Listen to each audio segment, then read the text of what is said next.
from their own violent children. And the reporters, instead of somebody reporter saying, how did you have your son turn out this way? Yeah, exactly. Yeah, never once. That will never going to be asked that. No, never. Yeah. This is your fault that your son turned out this way. It's no community's fault. It's nobody's fault in Washington, D.C. They only provide you the money to live on so your son can go out and terrorize someone. Why? What did you do or what did you not do to cause your son to become a thug? If you ever heard that, hell would freeze over. You know, of all the videos I've seen, thousands, I've only seen one or two parents come to the scene of a crime and start laying into their kid for being, being guilty of it. The rest of it, every one of it, it's like he didn't do nothing. He didn't have a gun. He didn't hold up anybody. He was fine. It was cops. That's right. Bad people, mostly cops. And the cops, if the guy gets shot, like just happened in Chicago a few months ago, if the cops go to the funeral, then the family is going, they're the no good SOBs that killed my innocent little Johnny. Of course, the kid with the gun, the bullet wounds, the gang tattoos, all the gang members are there. And it's quite amazing. Hey, can we, I want to talk about the same thing, but in a different neighborhood. Yeah. So we were talking about how, when people talk about safe or dangerous neighborhoods, the way I hear them talk about, it's almost like it's no such thing as a safe or dangerous neighborhood. It depends. If you and I are big guys, we walk down the street. We don't give anybody the vibe that that they could beat us up, at least without taking a little trouble. But my standard is, can a 62-year-old woman carrying a bag of groceries walk through that neighborhood at 8 o'clock or even 9 o'clock at night? And if she did it 100 times, how many times would she be beat up and assaulted? And so I want to ask you a question. I want to talk a little bit during the remaining of this segment and on our next one too, about these gentrified neighborhoods. Mm-hmm. So we get all these, well-meaning white people. They open up their hearts. They open up their arms to these unfortunate black people who are victims of white racism created by other people. They go in there, expect to be received like Dr. Albert Schweitzer going into Africa, and they become the victims. If you see their face, every one of these little neighborhoods around the country, there's hundreds of them. They all have Facebook pages, and they all tell the same story.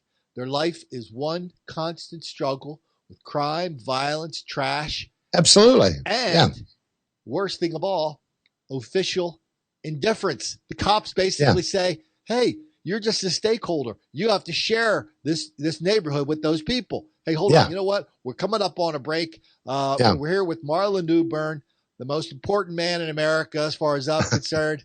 And we'll be right back.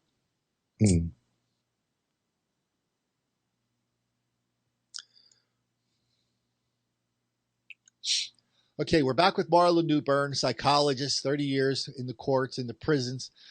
Really has some important things to say about black mob violence, black on white crime, and all of its manifestations, and how we encourage it, how we enable it. We were talking about gentrification just a minute ago, and I saw an article in the New York Post a few weeks ago. I wrote about it, talked about how a cop pretty much said they should put signs up in these gentrified neighborhoods saying "buyer beware." Because you can go to your brownstone, but there's a housing project full of black people 2 blocks away. And if you are not safe, you can take your little puppy dog out for a walk at 9 o'clock. That's a bad move. The cops are telling people that. A lot of people don't believe that. So what is it with the gentrified people that give them this idealized vision of where and how they can live? Well, in the older generation, in particular, they still believe that people are basically good, like they were when they were young. People are going to be good. They don't have any idea of black crime. Black criminals attack the most vulnerable people in a city. The least amount of hassle, the least amount of fighting back, that's the target. 90 years old or 12 years old. I saw a video a few months ago of a Reverend Harrison in Indianapolis. He's he's once in a while he's actually one of the good guys. He's also one of the ministers, one of the go-to guys, right? When you want to explain why all the black people are creating all this violence. But he looked into the camera a few months ago and said, these kids are different today than they were 15, 20 years ago. Absolutely. And could you talk about that a little bit? Yeah, killing is now the ultimate in street cred, taking a life. And the more brutal, the more sadistic, the better. I've talked to black criminals who made their victims beg for their lives, then killed them. One of their victims survived the headshot, but I would ask them, did you really do this? Well, some of them will admit it. Wasn't really like that. Well, did you kill them? Well, yeah. It's like the idea if they're in prison for murder, they're even going to get cred in prison. Let me ask you that. So I'm a killer. I go to prison. Yeah. How am I received among my brothers in prison if I'm a killer? With respect. The most respected one in the yard is the one that killed a law enforcement officer. They are kings of the yard. I don't care how big or small they are. They killed a cop. And even though they're doing all day, as they say, life term, they'll never get hassled by other prisoners because they've made it, other black prisoners, because they've made it. What about, I want to get back, get back to this gentrification thing in a minute, but now we're on the whole prison thing. What about, how does the Nation of Islam play into the prison, the prison culture and the racist? Yeah, the Nation of Islam, it's allowed here in Michigan. Louis Farrakhan, do they call him Reverend or something like that? But anyway, I was allowed to ask the chaplain if I could take one of his DVDs home to listen to it. Louis Farrakhan. It is the most hate-filled screed you ever heard. He is anti-everything but black and racial superiority. Yeah, I don't think a lot of people realize that if you hear Louis Farrakhan say something a month ago, 6 months ago, a year ago, that's what you hear today on the street. Like that. Remember when everybody was talking about pink slime and McDonald's? Well, that was him. Yeah. And when he talks about white people in a certain way, that pops up. I mean, he's very tremendous influence on the black community. He's got it's just, when he says it. Here's one thing I will say: another blanket indictment against black people, but I don't intend to be mean about it. But I'm going to just say, here's the observation: very few independent thinkers in the black community. Extremely few. They just go along with whatever. There's at least 7% of the black people who do not vote Democrat for president.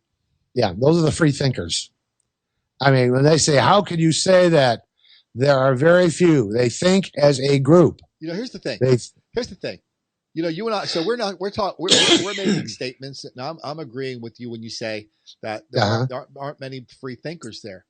We're not inventing this racial paradigm. Black colleges, black caucuses, black radio, black TV, black newspaper, black churches, black everything. We're not. I didn't invent that. You didn't invent that. I don't think it's a good idea. But we are absolutely observing it and reporting on it and the unbelievable damaging effects this hostility and resentment have on people who do believe it and other people who are victims of it. Yeah. Let's stop and think of it this way. If black people, all their leaders and their potentates, the ones they follow religiously, I'm not talking about the conservative ones, I'm talking about black ones, which is the majority. What if they turn around and say, okay, now understand that you have to be responsible for your lives. We're going to cut off welfare as you know it. If you take welfare, you don't get to vote. And you will be responsible, and your parent will be held responsible when you're arrested. How long would they stay in office or behind a pulpit? I mean, really, how long would these people, they would be fired tomorrow. Black people want somebody up there to make excuses for them or come up with very spiffy baloney theories about why their kids kill other people. My one example is the First Lady, Michelle Obama. She was given an absolute benefit that people in the world would love to be. They get 35,000 applications to Princeton a year. They accept like 900 new students. I could have that statistic wrong, but it's close. She is allowed in through affirmative action. She is allowed to attend this incredibly prestigious university. So what is her undergraduate thesis about?